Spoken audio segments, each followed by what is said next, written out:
ಎಲ್ರಿಗೂ ನಮಸ್ತೆ. ಓದ್ತಾ ಇರುವಂತಹ ಪುಸ್ತಕದ ಹೆಸರು ದ ಬೆಸ್ಟ್ ಟೀಚರ್, ಕಲಿಸು ಗುರುವೇ ಕಲಿಸು. ಬರ್ದಿರೋದು ಡಾಕ್ಟರ್ ವಿರೂಪಾಕ್ಷ ದೇವರಮನೆ ಸರ್. ನಮ್ಮ ಮುಂದಿನ ಚಾಪ್ಟರ್ನ ಓದೋಣ. ಚಾಪ್ಟರ್ನ ಹೆಸರು ಬಲೂನ್ಗಳು.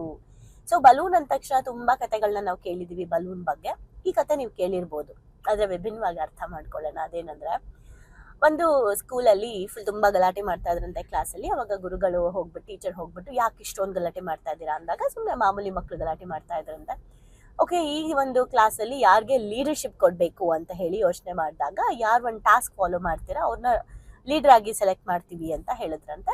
ಓಕೆ ಅಂತ ಮಕ್ಕಳೆಲ್ಲ ಒಪ್ಕೊಂಡ್ರಂತೆ. ಫ್ರೀ ಇತ್ತಲ್ಲ, ಸೊ ಆ ಟೈಮ್ನ ಯುಟಿಲೈಸ್ ಮಾಡ್ಕೊಳ್ಳೋಣ ಅಂದ್ಬಿಟ್ಟು ಗುರುಗಳು ಏನ್ ಮಾಡಿದ್ರಂತೆ, ಒಂದು ಹಾಲಲ್ಲಿ, ಒಂದು ರೂಮಲ್ಲಿ ಫುಲ್ ಬಲೂನ್ಗಳನ್ನೆಲ್ಲ, ಬಲೂನ್ಗಳ ಮೇಲೆ ಅವ್ರ ಹೆಸರುಗಳನ್ನೆಲ್ಲ ಬರ್ಸ್ಬಿಟ್ಟು ಅದನ್ನ ಊದ್ಬಿಟ್ಟು ಆ ಬಲೂನ್ಗಳನ್ನ ಆ ಒಂದು ರೂಮ್ಗೆ ಹಾಕ್ಬಿಟ್ರಂತೆ. ಫುಲ್ ಬಲೂನ್ ಎಲ್ಲ ರೂಮಲ್ಲಿ ತುಂಬ್ಕೊಂಡ್ಬಿಟ್ಟಿತ್ತಂತೆ.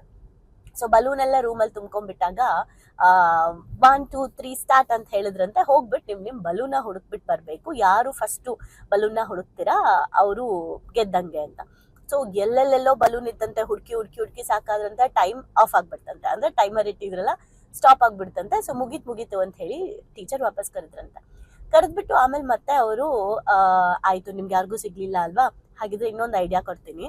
ಅದೇನಂದ್ರೆ, ಹೋಗ್ಬಿಟ್ಟು ನೀವು ಆ ಒಂದು ಬಲೂನ್ನ ಇಟ್ಕೊಂಡಾಗ ಯಾರ ಹೆಸರು ಬರುತ್ತೆ ಆ ಹೆಸರಿಗೆ ಅವ್ರನ್ನ ಕರೆದ್ಬಿಟ್ಟು ನೀವು ಆ ಹೆಸರು ಅವ್ರಿಗೆ ಈ ಒಂದು ಬಲೂನ್ನ ಕೊಟ್ಬಿಡಿ ಅಂತ ಹೇಳ್ತಾರಂತೆ.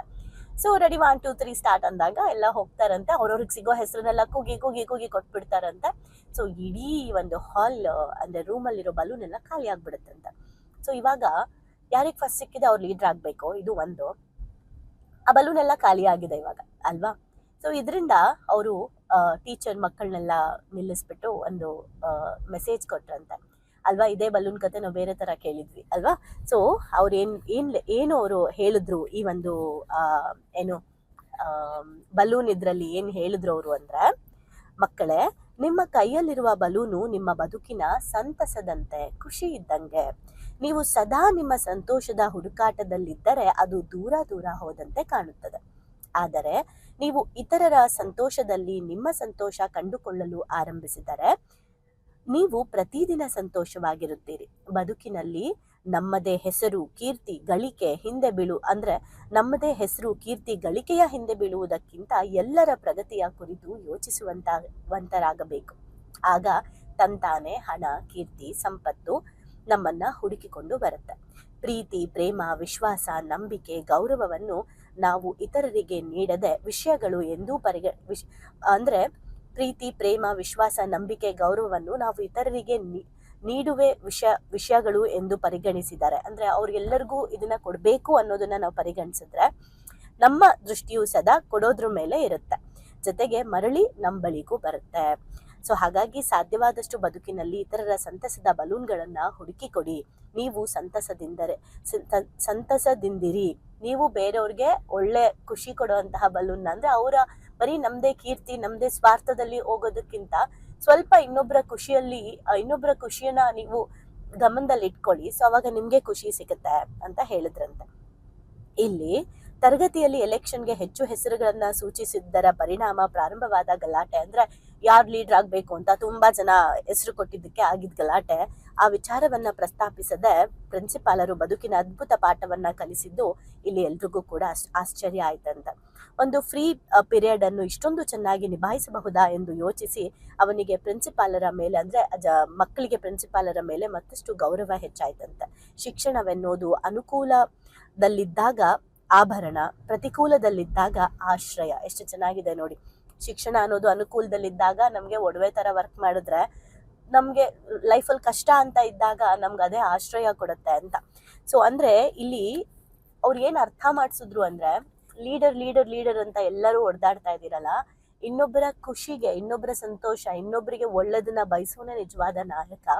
ಸೊ ಇಲ್ಲಿ ನಾನು ಲೀಡರ್ ಆಗ್ಬೇಕು ಅಂತ ಯಾರನ್ನೂ ಸೂಚಿಸೋದಲ್ಲ, ಎಲ್ರೂ ಆ ಗುಣನ ಅಳವಡಿಸ್ಕೊಂಡ್ರೆ ಎಲ್ರೂ ನಾಯಕರಾಗ್ತೀರಾ. ಸೊ ನಿಮ್ಮ ಬದುಕಲ್ಲಿ ಬರೀ ನಿಮ್ದೇ ಅಂತ ನೋಡ್ಕೊಂಡು ಹೋಗೋದಕ್ಕಿಂತ ನಿಮ್ಮ ಸುತ್ತಮುತ್ತ ಇರೋ ಜನಗಳ ಬಗ್ಗೆನೂ ಸ್ವಲ್ಪ ಗಮನ ಕೊಡಿ. ಬೇರೆಯವ್ರಿಗೂ ಕೂಡ ನೀವು ಒಳ್ಳೇದನ್ನ ಬಯಸಿ. ಸೊ ನಿಮಗೆ ಗೊತ್ತಿಲ್ಲದ ಹ್ಯಾಪಿನೆಸ್ ನಿಮ್ಗೆ ರಿಟರ್ನ್ ಬರುತ್ತೆ ಅಂತ. ಸೊ ಇದೇ ಬಲೂನ್ ಸ್ಟೋರಿನ ನಾವು ಬೇರೆ ತರ ನೋಡಿದ್ವಿ, ಬಟ್ ಇದೇ ಬಲೂನ್ ಸ್ಟೋರಿನ ನಾವು ಹಿಂಗೂ ಅರ್ಥ ಮಾಡ್ಕೊಬಹುದು.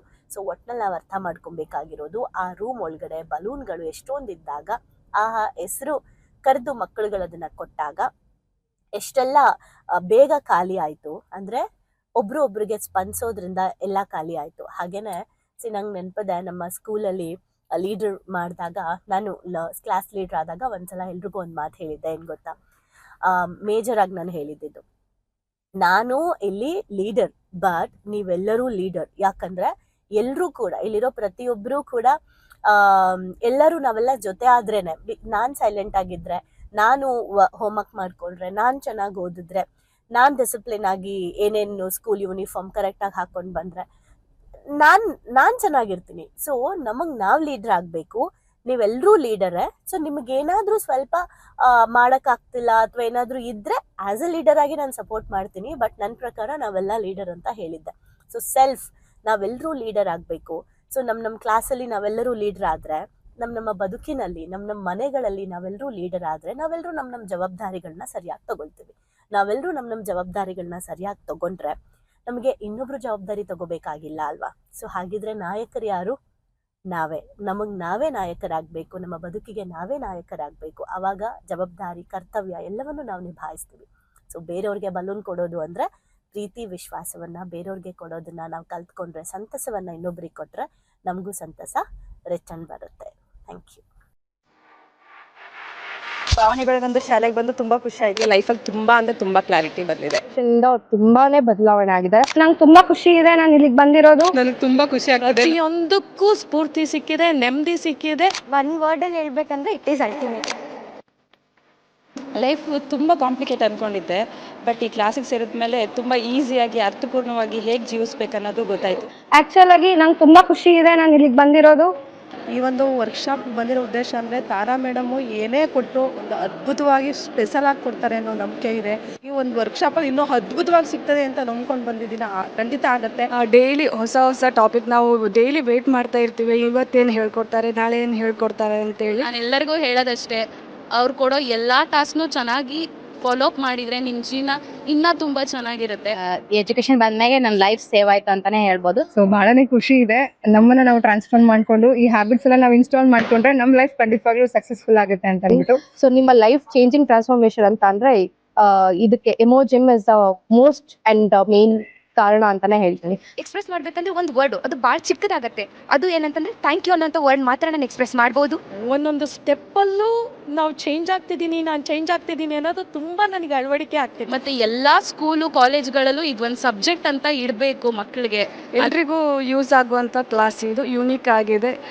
ಇಮೋಜಿಮ್ ಟೀಮ್ಗೆ ಥ್ಯಾಂಕ್ ಯು. ಎಲ್ಲ ನಡೆಸ್ತಾ ಇರುವಂಥ ತಾರಾ ಮೇಡಮ್ಗೆ, ಸಂದೇಶ್ ಸರ್ಗೆ, ಜೊತೆಗೆ ಎಮೋಜಿಮ್ ಟೀಮ್ಗೆ thank you so much. So ಯಾರ್ಯಾರೆಲ್ಲ ಸೇರ್ಕೊಂಡಿಲ್ಲ ದಯವಿಟ್ಟು ಸೇರ್ಕೊಳ್ಳಿ. So it is very utilizing. Life long ಯಾರಿಗಾದ್ರೂ ಚಿರಋಣಿಯಾಗಿರ್ತೀವಿ ಅಂದರೆ ಅದು ಸಂದೇಶನ ಮತ್ತು ತಾರಾ. ಸೊ ಬನ್ನಿ ಭಾವನೆಗಳಿಗೊಂದು ಶಾಲೆನ ಎಂಟರ್ ಆಗಿ ಅದನ್ನ ಫೀಲ್ ಮಾಡಿ. ಅಂದ್ರೆ ರಿಕ್ವೆಸ್ಟ್ ಮಾಡ್ಕೊಂತಿದ್ದೀನಿ ನಿಮಗೆ, ಇದರಿಂದ ಲಾಸ್ ಆಗೋದಂತೂ ಏನೂ ಇಲ್ಲ, ಬಟ್ ಲೈಫಲ್ಲಿ ತುಂಬಾನೇ ಪಡ್ಕೊಂತೀನಿ ನಾನು. ಅದಕ್ಕೆ ನಾನು ಶೋರ್ ಗ್ಯಾರಂಟಿ ಕೊಡ್ತೀನಿ ನಾನು. ಎಲ್ಲೋ thank you to Tara ma'am and Sandesh sir. Thank you to whole my ಎಮೋಜಿಮ್. Thank you.